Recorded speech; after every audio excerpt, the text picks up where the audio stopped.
Dumela, Saubona, Sakpase, Namaste, Upshin, Dubra Otra, Assalamu alaikum, Hotep, Buenas noches, bonsoir. I just forgot. I'm supposed to add another one. The person who's going to come on the show right now is going to remind me at the top of the program. Anyway, welcome everyone. This is Doriel and Larrier of Larry's Educational Resource Network, where I plant seeds to help you grow. This is season 3, episode 10, 5, and one more, 16 of a new classes in session. I have the amazing opportunity to have back with me on the Doriel Larrier Show, Sam Adewumi, who is the founder and president of CAS Prep, and we're going to have a sort of back to school conversation with him this evening. So please welcome him to the show. Good evening. Good evening. Yay. Akurole. Oh my gosh, I'm sorry. What is my lesson? What is it? Akurole. Akurole. Yeah. I'll write that down. Yeah, Akurole. That's like good evening in Yoruba. Okay, well, we will. I'm gonna have that right now. I'm gonna have to write that phonetically, but we'll work it out. Okay, good we'll evening, work it out. Sam. Good evening. How are you? For those of you who do not know who Brother Sam Adewumi is, I just call him like a pillar of the, I'll say, conscious community of the Africans of the diaspora from the continent to the Americas, and specifically to Brooklyn, and how all of his fabulousness shows up. Making an impact, having influence with the community. Now, Sam and I are both educators in the system, the public school system, and he has just left. Yes. Just left the block. Year number two. Free. Did you have? I have to ask. This is kind of like a side conversation, but I'm asking now. In August, did you have sort of like the kind of dream of, I gotta get ready to go where? Okay, books. No, session. No. Once you're done, you're done. You're like, oh my gosh. None of that comes up. It's a thing of the past. It's like they have to get ready. But actually, I had those feelings when it was time to go back to college. For no joke, about 7 years after I graduated, about 7 years in mid-August, I was like, okay, wait, I have to get ready to pack up. Girl, I ain't packing up nothing. I'm done. I am done. Yeah, see, I'm always, when I'm done, and I'm on, because there's always something else to do, right? And so it's like, I'm done and on to the next thing. Let's go. Next chapter. Okay, so it's the beginning of the school year for those of you who may not, if you see this on the replay. So this is about the 1st of October, the beginning of October. So we've been back in session for a month. And Sam said, hey, Doriel, like, let's sort of chat about education. I was like, you calling me now? No problem. Yay, let's go. So a couple of things have happened over the past couple of months that definitely Sam Adewumi and CAS Prep, and he can sort of give like a little short, promo about what CAS Prep is definitely and what things are going to be happening with CAS Prep over the next couple of days. And so I'm actually going to give most of the couch time to Sam right now. Sam, what did you write a couple of weeks ago that we should definitely be aware of, and how does it impact us and our young people in our communities? So there's actually, we've been busy putting stuff out there. One of the things that we've done recently is we've talked about, and the concept of cultivating the genius in our children. That's one thing. We've talked about the specialized high schools and, the lack of diversity in the specialized high schools. And we've talked about the continuously low performance that we get from our students when it comes to like the state assessments and the math performance, and how we are just consistently underperforming. And so those are probably the 3 things we want to talk about today, right? I think in terms of cultivating the genius, and why I reached out in the beginning of the school year, was this is the perfect time to, as for parents, to begin to set intentions, set a goal for your child. I kind of say a lot of times we send our children to school and we just tell them go get good grades, right?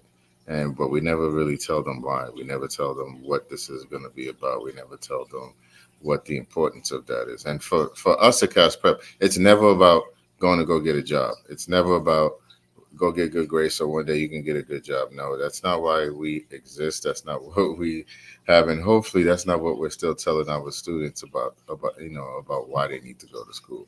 I know we might have heard that when we were coming up all those many moons ago,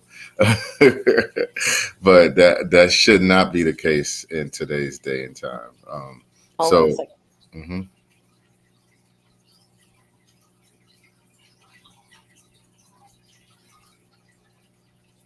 Keep going.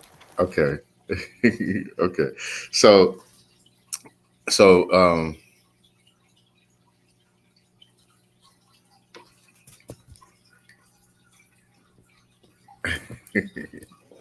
let me fix this a little bit. There we go. Okay. Okay. Better. All right. So we feel like again, this is the perfect time to set intention, set purpose, and make it something that you and your child come to agreement on. It shouldn't just be a top-down approach to this. I take this from yoga practice, right? When every time we start our practice, what do? We teacher talks about let's set an intention for the class, let's set an intention for this journey. So make sure you do that with your children, and make sure that you come back to that intention throughout the school year. All right, so it's not just a one-time thing and then you forget about it. It's something that frames the basis of why you're doing what you're doing. Now, hopefully, one of the intentions that you have is for students to go to the top performing schools. And so, if you're dealing with a student, if your child is in the sixth grade or seventh grade, hopefully you're looking at maybe the specialized high schools. Maybe you're looking at some of the top selective schools. Maybe you're looking even at private schools and parochial schools even. And so for that, you want to make sure that that seventh grade year is the best year of their academic career. Um, so a couple of things with the specialized high schools, we still get too many parents who call us when the child is entering eighth grade to say, "I want to prep for the test." Please, your child may be the most brilliant student in New York City, but handicapping them by having them start to test prep for the specialized high school test in eighth grade is doing a disservice to your child. Okay, please don't put that kind of pressure on them. The work on the specialized high school test is way above what they see in regular schools. So even though we have to be careful about understanding like the relative nature of education, right? So I may be a genius based on the things that are being exposed to me, but if I now get a whole different set of um, concepts thrown at me, that genius level that I used to be at may go all the way down to a very low performing level. And that's what happens with the specialized high school test and what it does to students. It will take your level four students and reduce them down to rubble. Mm-hmm. Hmm. Let me interject on that for a moment. So you'll see me go on mute because I'm actually taking notes because you always drop amazing gems, and I want the people who kind of like visual like me to kind of like, oh, let me scroll through the comments and see like what are the high points. All right. Now, again, Sam and I we live in Brooklyn. We grew up in Brooklyn. Well, we live in Brooklyn, let's say, and we've done our Right. educational work in Brooklyn. So we're actually speaking about the specialized high school exams for New York City. Now, those people who are outside of New York City, you have your own version. You know, this show actually is global. Hello, three continents, going for four, Okay. and Love um, it. and we want to make sure that no matter what the prep is for that, whether it's a magnet school or whether whatever type of a specialized post elementary educational system you're looking at, and even just sort of the lifelong lessons for even post high school, the additional preparation that is needed is outside of what the regular, let's say, 8 to 2:30 or 9 to 3 time Hmm. can give. And so it can come through a program like CAS Prep, which is what Sam is discussing, or it could come from a private tutor. But of course, prayerfully and hopefully, you're going to look at it in a timely manner, again, not 6 months before the exam, Right. um, or you're going to work with someone or a group like CAS Prep that has sort of like the inside the inside leg, right? We want people who have the inside leg, and that's exactly what CAS Prep does. So the second thing I want to also say, and I'm going to do a little pushback, I'm going to give the Rona conversation of, oh, we're all so, you know, belabored with what has happened over the past 3 years. Guess what? The test hasn't changed. Because the test hasn't changed. If you did not read the article that Brother Sam put out in June, I guess, Right. June, May, June. about May, June, it was about, and I linked it in the description, it was about what the test scores are. And everyone can say, hey, last 3 years, okay, yes, and colleges have, um, what's the word, maybe waived, as at least for the past 2 to 3 years, and maybe they're going to make some modifications about entrance criteria or Right. selection criteria for the SHIZAT, what we call it in New York City, the SHIZAT, the Specialized High School SAT test. It still is needed to fine tune, because I always talk about tracking in terms of putting people in a pipeline for a specific type of career or job or thought process once they get out of, let's just say, high school, if it's higher academics, or if it is trade or whatever the career goal is. So how do you do that? You cannot do that by like saying, hey, I'm graduating from high school, oh, I think I want to be a biochemist. Did you take any science courses outside of general science? Nope. Ooh, you got a ways to go. So this whole conversation is about like prepping and prepping early. Now what? Right. Right. And preparing early, preparing your child for, like you said, the many different types of careers that are out there. And so it is a partnership that has to happen between parent and child. And again, you have to have these conversations with your children early on, and not just get caught into the cycle of they go to school every day, they go to school every day, they go to school every day. And and unfortunately for a lot of us, that seems to be enough. And the truth is, it's not enough. We need to do much more than that when it comes to our children's education. Um, with CAS Prep, we are working with SHSAT. We also helping students with SAT at this point too. So if students are, that's another forgotten test that, by our community. Because again, when we talk about middle schools don't help students with the SHSAT, high schools don't help students with the SAT, right? And so, what are you going to do? And we know that the SAT, again, some places have reduced it. Some reduced it during the pandemic, and some and now have brought it back. So, we know that there are enough schools that still require the SAT for it to be something that we want our students to take. And so, So, yes, actually, I want to hop in. I have to give a special shout out to Erasmus Hall High School, which is my high school, my alma mater, right in the heart okay, of Flatbush. Now, I have to say, a number of decades, I won't even say how many. I don't care. It's like 30 at least. I do remember being prepped for the SAT, but I was in a particular track. mm, Most of my peers were not in that SAT prep class, and it okay, was ninth period, right? It hmm, was after most of the people right went after home, the and there end was of the day. maybe 50, I want to say 50 of us, probably Hmm. not more than maybe 50 or 60 of us who took that extra class. And I want to say it was maybe 3 or 4 days a week at least. But outside of that, most of my peers were like, no, we're not taking that. So I was like, wow. Again, when do people start tracking? When do they start sort of saying, oh, let's take this group of young people, whatever? And that wasn't our parents who said that. That was the school who said that. So again, this part of this conversation is families. Let's be more advocates and sort of pay attention. What do you want? What at least do you want for your young person to have access to later on down the line? Because now we're into, oh, let my child decide. No, I don't want my child to decide to sit on the side of the couch and, I you know, had that discussion with a parent earlier today like, about, no, you there's know, some things parents have to still decide. right. Like, first of all, when we even think it was just the brain theory, right? Or what we know about the brain says that our brains are not fully developed, and the last part of the brain to fully develop is the decision making part of the brain. So we should not in any way as a parent be relegating the major decision making to our children whose brains are not even fully developed. Like that just doesn't make sense to me. Like, why would we do that? They are still struggling to put A and B and C together. That's our job as the parent, is to guide and to direct, until they are at a point where they can do it on their own. And a 12-year-old or 13 or 14 and 15-year-old child is, to me, is not ready to make life altering decisions.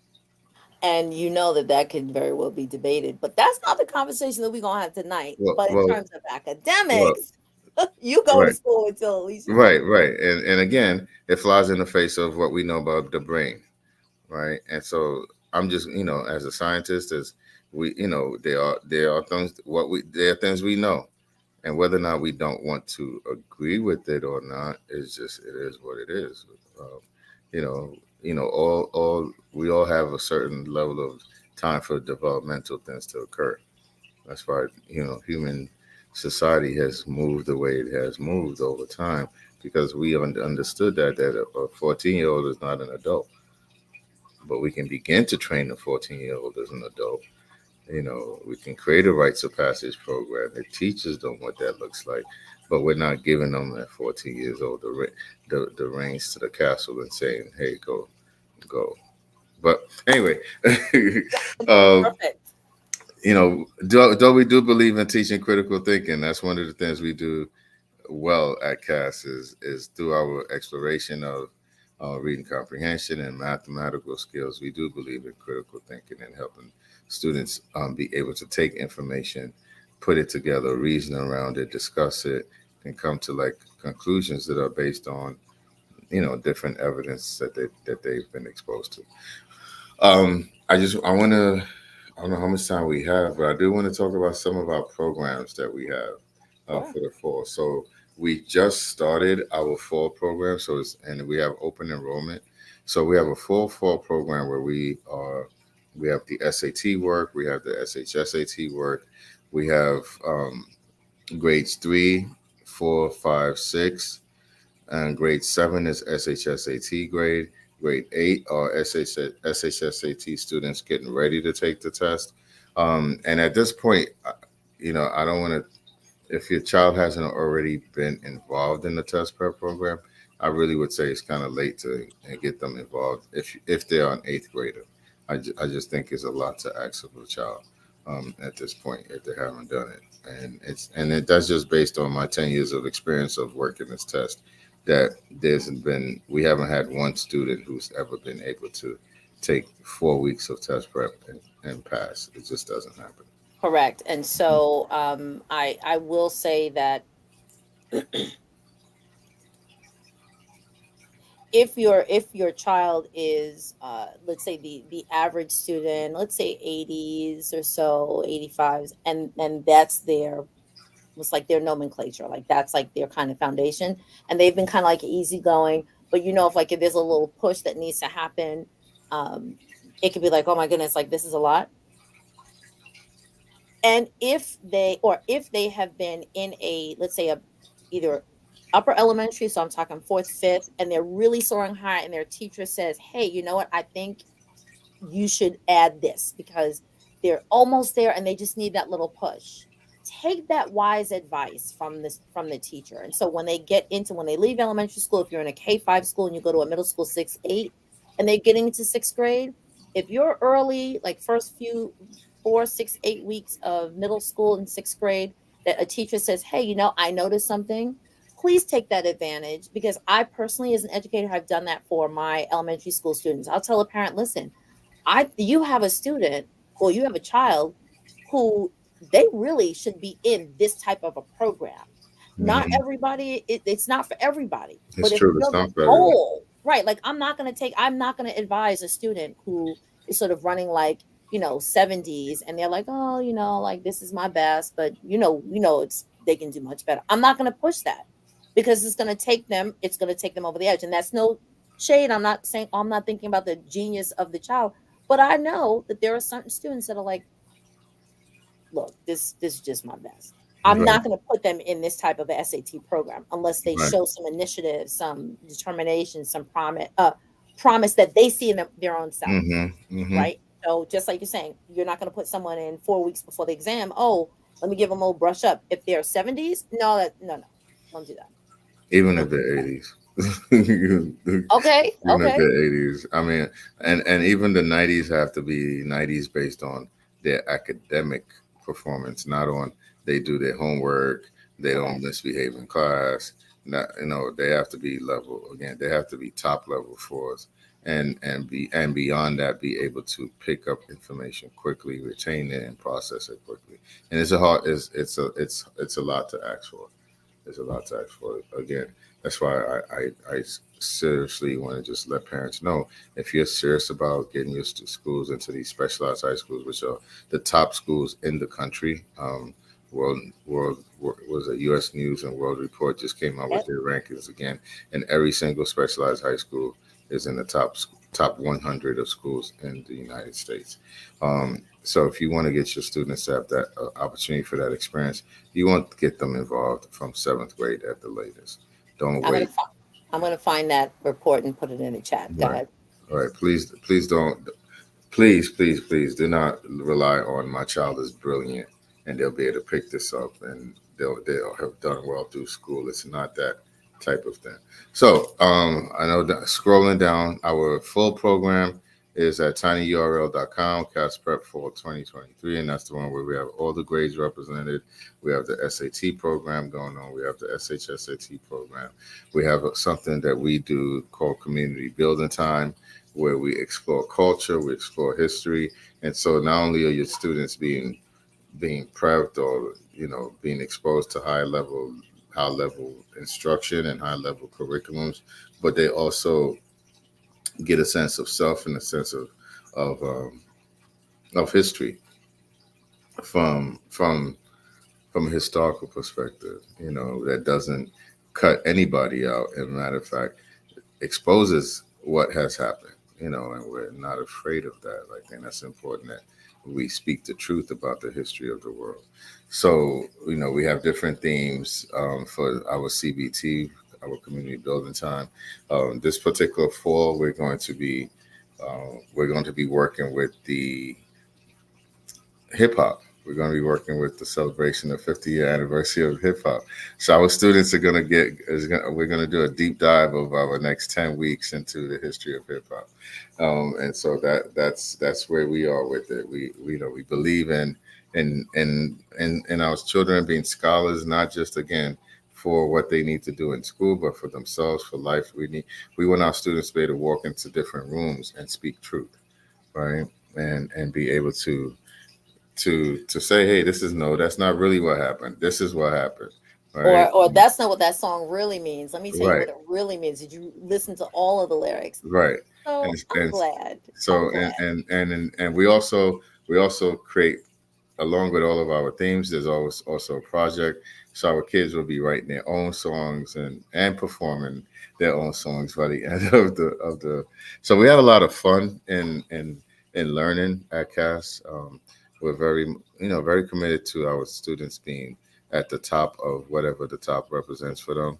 But we do it from a loving way. We do it from a way where they feel strong, they feel respected, they feel supported, and they do well. And the things that they learn at CAS are very much scalable. Our students leave us and go off into high school and have great academic careers, and they go to the best colleges in the country, and it just keeps going and going and going and going. It doesn't stop. Um, Wait, can I ask one question? Where is it? Where is CAS Prep located? If you're doing it live, I want to give a special shout out. So we are in the virtual world at this point. So CAS Prep is Okay. located Okay. virtually. We log on, during the school year, we operate on Saturdays. So we operate Saturday mornings from 9:40 to about 2:30 in the afternoon. We also have a coding component. So your children are going to learn some technology. Yes. So we have Wait. How are CPT. you coding virtually? Like you just big Zoom There screen, is sharing the screen, and you typing in code? Wait, explain this one to me. No. Explain this one to me. it's What? just what is easy. It's what you do. Just like we are, just like right now we're talking.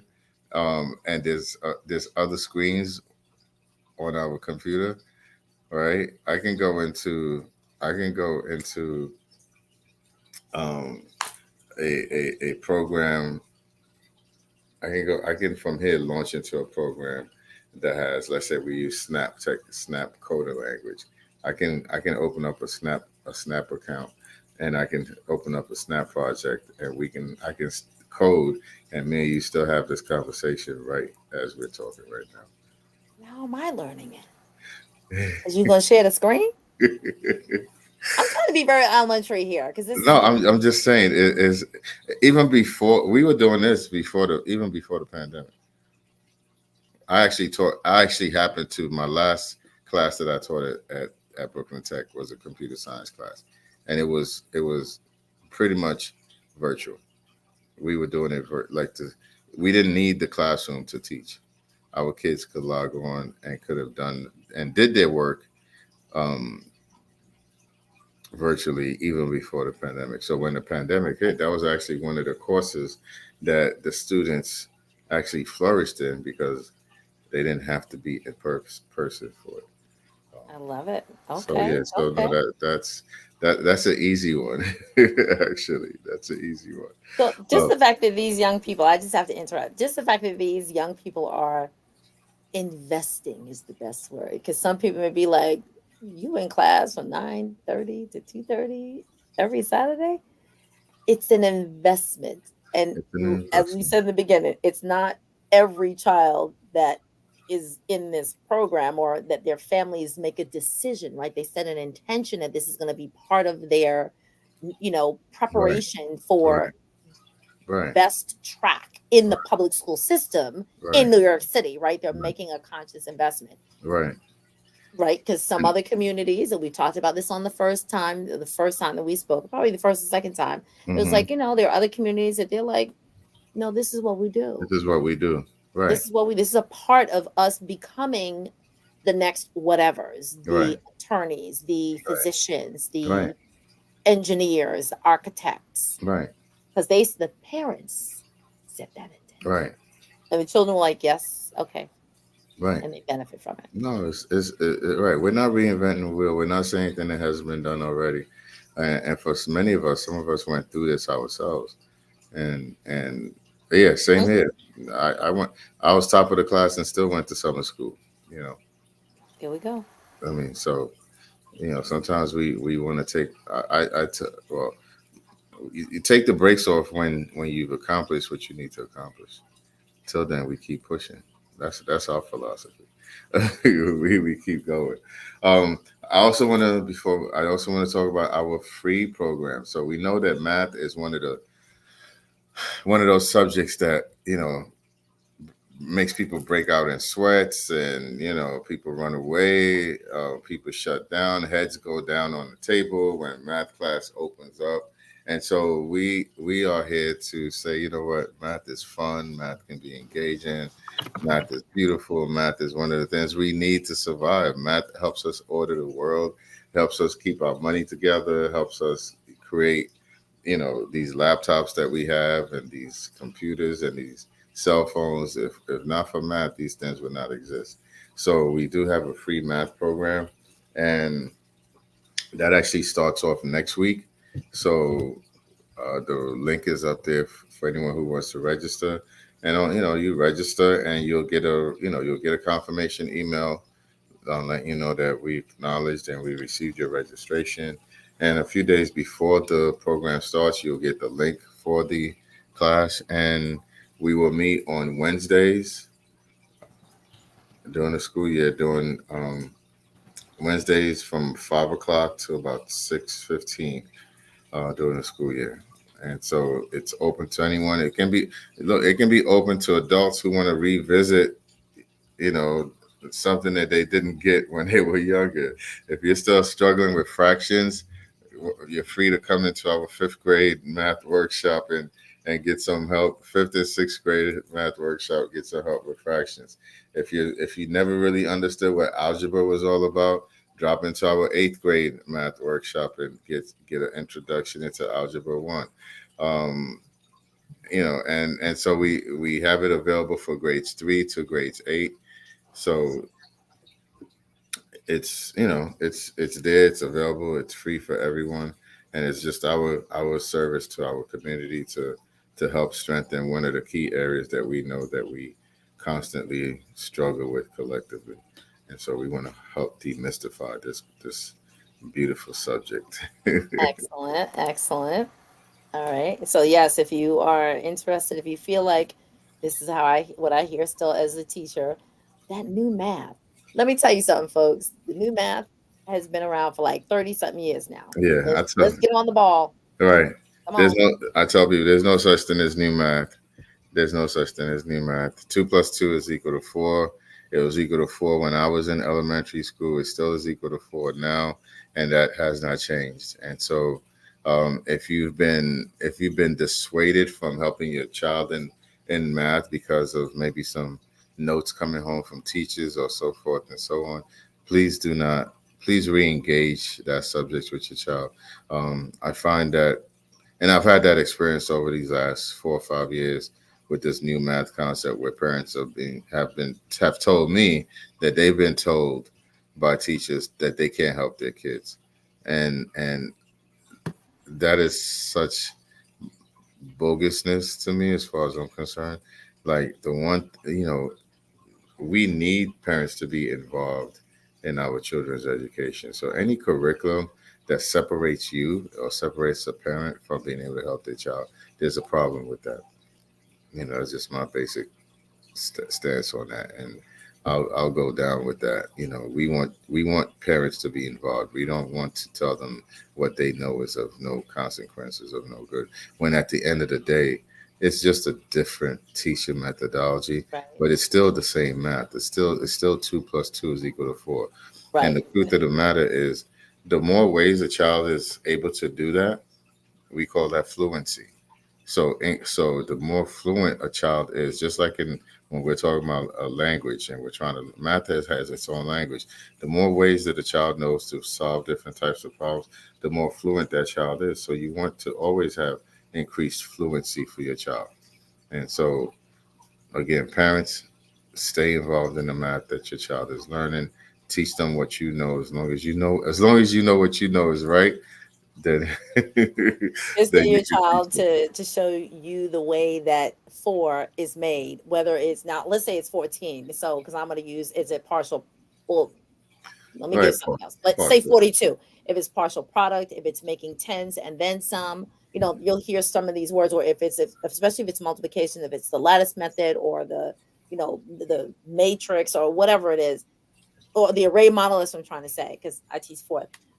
It's you're still going to get that answer, but there are just, of course, many ways to do that. And There's some many of the ways to do it. families, right? Some of the families will say, "Well, why is it just taking you so long? Just Right. add and carry, and you know what?" And I'm like, because we learned, we had the first way, and I would say a really good way. These other visual models is because we recognize that there are different students who can see that image in a different light, and we're just trying to elevate that. But Google University is your friend. If the teacher says, "Hey, this is the way we're doing it," if you can look up what the latest hairstyle is, if you could look up the best way to make, pound cake, you can look up just by typing it is, how do I blah blah blah blah blah. There's Khan Academy. I don't want to proselytize, but there's Right. many No, different, kind of solid. But I will yeah, say this though. I will say this, even in response to that, and I know again, teachers have this edit to teach a particular way. When eight students take the state test, they don't necessarily ask them which particular method are you going to use to solve this problem. They want them to solve the problem. Now they may ask them to describe their solution, right? They may want them to be able to talk about how they got to that answer. And they may even want them to ask to answer, are there any other ways of getting to this answer other than ones that you did? But at the end of the day, they're still looking for that correct answer, right? And so if that correct answer is done differently, it's okay. Now, I will say this again, as one who is in the world of test prep, the New York State assessments are the only assessments your child will ever see in this lifetime that mean something that are not timed. Every other thing is timed. So yeah, Mm-hmm. so speed is important. It is not something that we can discount because again, because in for our particular state, they chose several years ago to throw away the whole timing concept. Well, then what happens when that child has to take the SAT? Which happens when that child has to take the SHSAT, where they have 114 questions to finish in 3 hours. They can't sit there and do they can't do multiplication that takes them 4 minutes to multiply three numbers with Or three. no, actually repeated addition. How about that? Like, Oh why are we God, doing yeah. Oh God. But yeah, that so families right. and people who are not So in this that right. makes So us so cringe. again, again we're going to teach math from the perspective that says, you know what, we don't have infinite time to execute very basic simple operations because Right. we All we those need timetables. we need we need those timetables. We believe in timetables. One way or the other, your child should know 9 times 7 is equal to 63. We should not need to calculate 9 times 7. We should not need to create a distributive concept to show how we can break up 9 times 7 into 9 times 5 and then 9 times 2. No, we don't. No, I We need we don't have I that. need Sorry. 9 times 7 60 just like that. That's what I need. 6 times 8, 48. Right, Like, let's go. exactly. Because you know what? When you are dealing with higher order math, you don't have time for that. Right. You need to know that because so you can deal with the real complexity, which is the higher order math. So again, I have my feel on how math instruction is being taught now. I have some very major concerns around it because again, I've you know I've gone to calculus and quantum and differential equations, and I didn't do it using Repeated addition. right exactly. I'm We got a trying. bigger fish to I'm fry. like Like no, like literally. repeated addition does it. I mean, even in high school, when you're doing polynomial division, if you do not know the long division algorithm, you're lost. Yep. You can't do it. So, you know, there's some, yes, we need to see other ways of doing things, and maybe there's certain students who need to see other ways for them to get it because they don't get this way. But to me, Well, at the end of the day, sixth grade, know those multiplication facts. It is what it is. right, and then anyway, we could keep going and going and going and But going and wait, going. so actually, I want to say this as an educator. So I've done this, and I'm sure you've done this. And in essence, CAS Prep is this. Whenever my families are go through this, I don't understand how to help my child. I said, okay, guess what? Now we use that's irrelevant. We use a platform that we can communicate very easily, and I literally will teach the concept on the board and videotape myself doing it Mm, and then send it immediately to the family. So by the time we get to, let's say, the array model for multiplication, I'll okay, say, okay, my class, okay, look, sorry, my class, this is what we're doing. Great. Here's the video. Okay, okay, boom. And I send it immediately to them.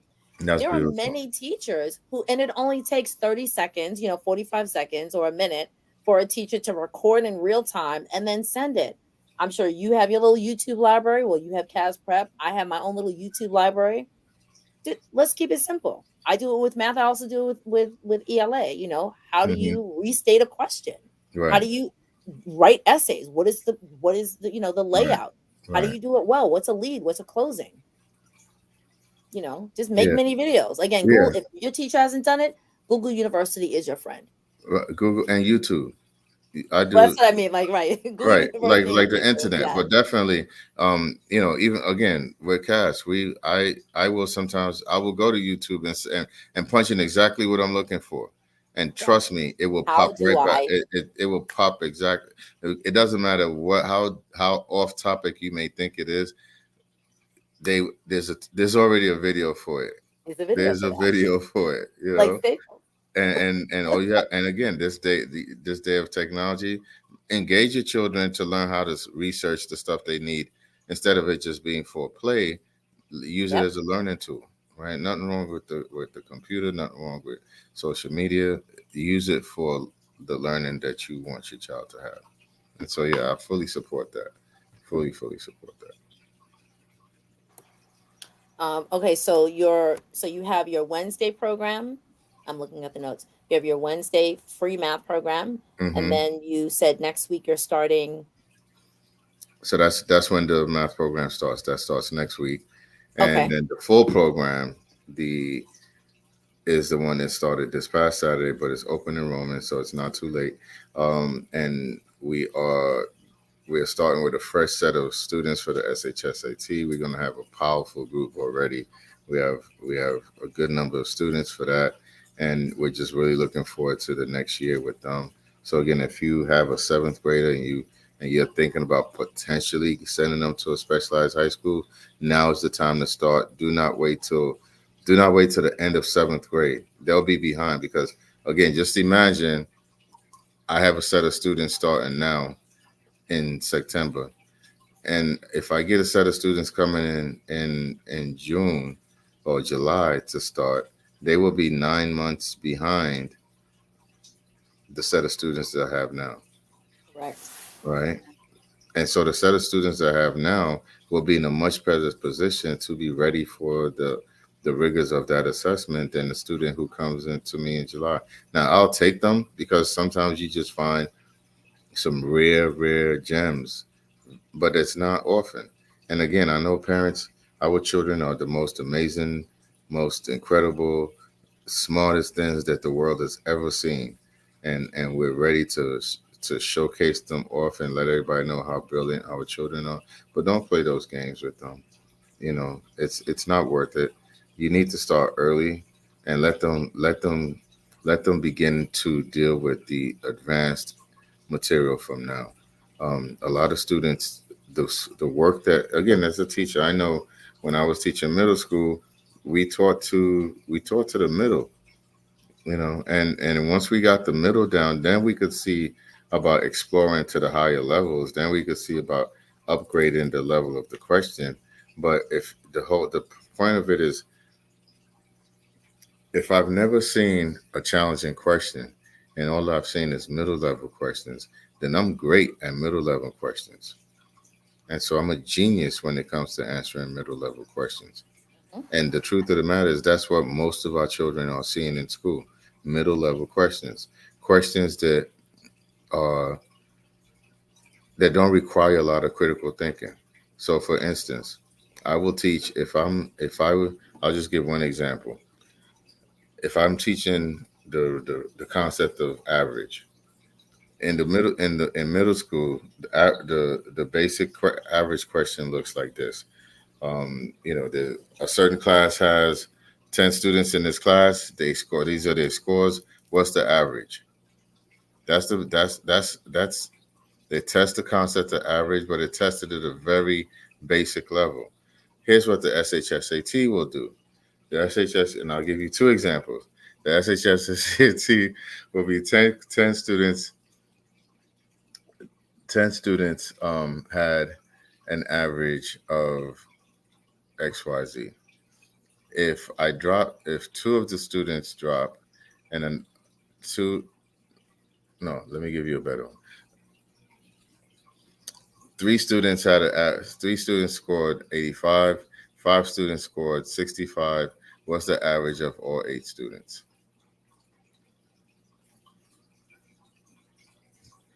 That's a multi-step question. Yeah, Okay, yeah, but I'm saying that's not what you normally see. That's what I mean by the elevation in the question type, right? right. So my great student who's gotten all A's is used to seeing if all ten score this, what's the average? Boom. That doesn't take a lot of brain power to solve that question. If I now ask the same type of question dealing with mean, but I now flip it a little bit and I change some parameters and I don't tell, and now your child is looking at a whole different problem. And it's still mean, but it's a whole different problem, and they haven't done that before. So guess what? Most of the time happens, they go to what they know students will automatically default to, which is add the two means together and divide by two, Mhm. and that answer will be on the on the specialized high school test, and they will pick their answer and they'll walk out and tell you they did well on the test. Meanwhile, the answer is completely wrong. Right. That's the point of that's what the purpose of test prep is to help so students say, okay, I get that you get that basic concept. Now let's expose you to higher level questions, higher order questions, critical thinking questions that are not the same basic things that you've been exposed to in school. So I'll do one pushback question, and let's say someone says, "Oh, I bought a book, Mm-hmm. and my child is going to do it on their own. I don't think I should take the time to have them be in a group session, no matter if the group session is in person Right. Or um, virtual. or virtual. Right. What's the benefit? Why should I spend this additional time, effort, investment, and money? Because even if it's like whatever that money is, Right. why should I do that? Why Right. can't they just sit here and do the book? I mean, I know as a teacher why they Right. shouldn't. I want to hear from you. Right. I'll tell you what. So first of all, again, I'll never tell a parent don't do what they want to do with their child. Right. So if you're confident and that you figure this thing out and you want to rock and roll with your system, by all means, right? Rock and roll with your system. But in my 10 years of doing this work, I But understand. also add how many years you've been a math teacher at Brooklyn Tech, one of the specialized high schools. Right, right, and exactly, and just being a math teacher and being a former tech student as well. I forget that. I don't always talk about We, that, we got to say that. but it's okay. Raise But it. I will say this is because and we get this. It's like again, I said earlier, you have 57 questions in math, 57 questions in reading. You basically have 114 questions, and you have 3 hours, 180 minutes. You roughly have a minute, 1.5 minutes per question, right? So, yes, you may get that book, and your child may solve every question in that book, but it may take them 5 hours to do it because they don't know what the steps are to get to that problem quickly. And that's the part that having this live instructor brings to the table. Is like, again, especially in math, there are how many ways to get to the right answer? Infinite number of ways to get to the right answer. Now, one path may have you going around in a circle, and another path may have you going in a straight line between A and B. You want to be in a straight line from A and B because you only have a minute and a half per question. That's right. All right. So that becomes like, again, I'll never tell you don't do it your way, but I would rather not play Russian roulette with my child's education. Right. So my 2 cents is, and as educators, we go through this every single year. We have a level of impact over the student that's altogether different than the parent. So the parent will get the student to do, or will get their child to do one thing from an academic perspective. Hmm. The teacher has this whole other, let's call magic wand, right? I've had some parents, Miss Larrier, I can't get my child to do so and so. Can you, now this is back in the day, if teachers share their number, that's a whole other level. Can you talk to them? Why, mom, why are you screaming at the kid? You get on the phone with the child. Okay, listen, this is what you need to do. And they're just like, Right, okay, right, right? Like right, family, if you don't have to bang your head about right, trying to say, well, look, just do it the way I know how to do it. Yeah, but my teacher, let an educator who just focuses like that. Like, why are we asking a general practitioner to do heart surgery? right, right, Let the heart surgeon do the cardio work, right? Let the dentist do the dental work and let the podiatrist do the podiatry work. Like, ask the math teacher to do the math test prep. so I'm smiling like this because we had that situation this past summer. And so even though I'm more of an admin now and I don't get to teach like I used to, the SHSAT students, those are my babies. Those are that's who I'm pouring into. So I end up spending a lot of time with them.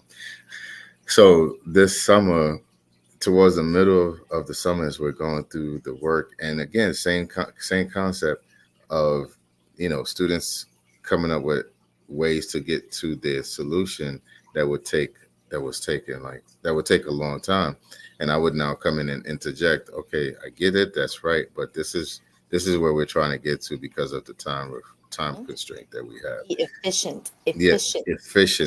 efficiency.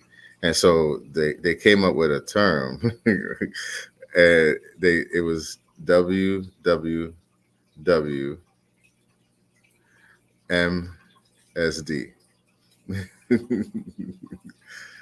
WWWMSD. I know what it is. You Is got it? it? Oh, wait a minute. What's this third W? Okay, I'm thinking, what would Mr. There you Sam go. do? There you But what's go. the third W? What What would would Okay, I left. Mr. Sam Okay, I do? added extra W.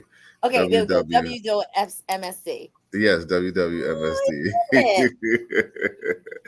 And I when they love it. came up with that, I had to laugh but I was like, you know what? I'm not mad at y'all because yes, I need y'all to think in that same way. Like this is where, and not because Mr. Sanders ain't that special, but we're trying to give you the best approach to this particular problem, the one that gets to it the most efficiently, that saves you the time. Because again, it's an aggressive test. So as we're moving along with this practice and teaching, we have to be conscious of the fact that we don't want them wasting time. We don't want them to not be able to finish. We don't want them to miss the last two easy questions on the test that are number 58 and 57, 56 and 57, and that becomes the two questions that stops them from actually having passed and getting a seat. So we're very deliberate in terms of what we do and how we teach. How we teach what we teach. And I'm talking primarily on the math side of the world, but we have the same exact thing going on in the ELA side of the world. Our ELA teacher, the sister that does that, is like just her methodology is just amazing and it's brilliant and it works. And so we tell our children the things that we teach you are not just for now. Is these things are scalable. These things are things that you will use in high school. You will continue to use them on the SATs. Our SAT students who were former SHSAT students are scoring like 1500s on the SAT, like as sophomores, because it's just the next level. They already understand how we can jump from one level of complexity to the next level of complexity, and we're using the same strategies. We're just accounting for the different levels of complexity in terms of the problem, which is again one of the issues I have with some of the ways that we teach math education, because it's not scalable. Like at a certain point in time, you have to drop something and move on to something else, and we don't believe in that. We want to be able to take it all and apply it all from the first time we teach it, so that again the child is not having to, when they get to polynomial division, they don't have to learn a new way of division. No, they should already have that down pat. When we're getting into quadratics and factoring, they need to know what are the factors of 49, what are the factors of 48, what are the Oh, factors he's 96. oh, They that can't one. sit there and do and start figuring out, and no, because that's not what the goal is. You need to already have that here. So we believe in that and we teach that way. And our students have been successful. um, and we have students now who have graduated from college and in the workplace and doing well. Oh, and excellent. so we're glad to be here for our community. And we want to keep doing the work that we do. And I definitely want you to keep doing the work that you're doing. So for those of you who are just popping on, or if you're catching the end of this, this is Brother Sam Adewumi, who is what do we call, what's the word? I'll say a poly entrepreneur. Right? probably Let's go, a serial entrepreneur. That's a the word. serial entrepreneur. All He's right. literally been in these streets for at least 3 decades that I have known of his work. Let's say that at least, right? Yeah, At yeah, no, least yeah, 25, 30, right? yeah, yeah, Yeah, at least 30 years, right? yeah. Family business, business. 1990. 1990 11. was the first one. So yes, 33 years. Oh, that's a nice number. That's a nice Yeah. number. And you're still going strong, and you're definitely creating many layers of legacy, because I know you've had a couple of layers of, I'll say Shizat students, successful Shizat scholars who Hmm. have done very well. I'm sure you have like probably numbers on the wall of, hey, what did you score? What did you score? Because that has to be your prize testimony, right? I like, you can see like a wall, and then getting into the good colleges, like great colleges and the excellent Yes. colleges, and then coming back. Like I know you have some people who have come back and sort of poured back in. Yes. um, and you don't, there's no tea for the fever. You don't take no tea for the fever. You only pick the best and the brightest of those, not just to come into the program but also to teach your program, Right. and to be a part of your staff. And the other part, and I know when we first had this conversation, maybe like 2 years ago, we had our first conversation. Mm. And then I sort of popped in. That's right, because it was during Rona.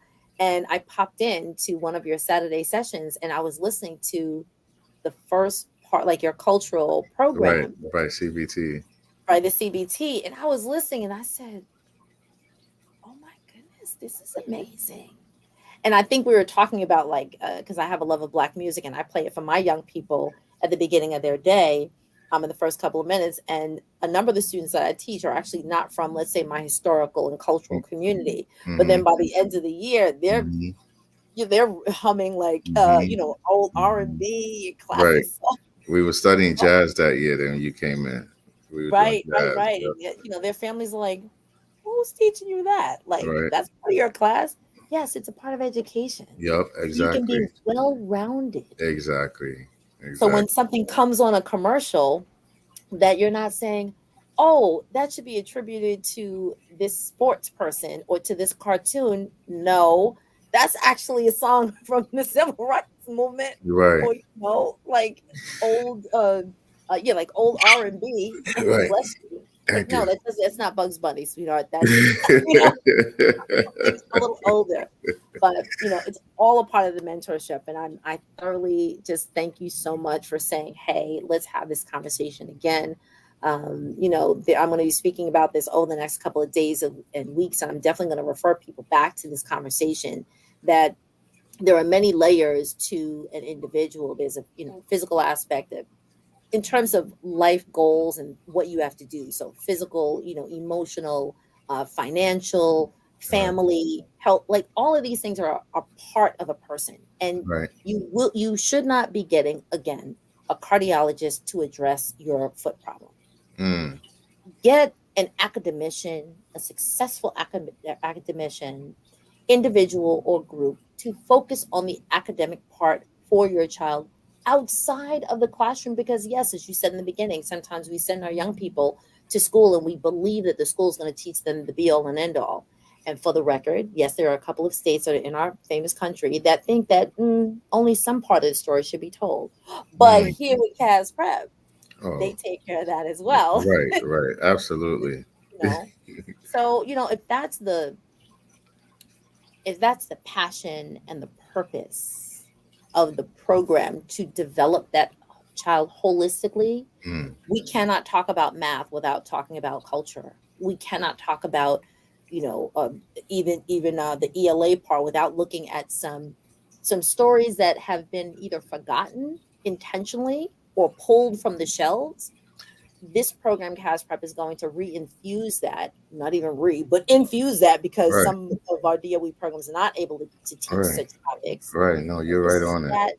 this is that mentorship that is needed. These You're are right these on academicians and cultural historians and griots, right, it. Mm-hmm. who will infuse that into our program, so into your child. So utilize these resources that are available, and you don't have to get up and go nowhere.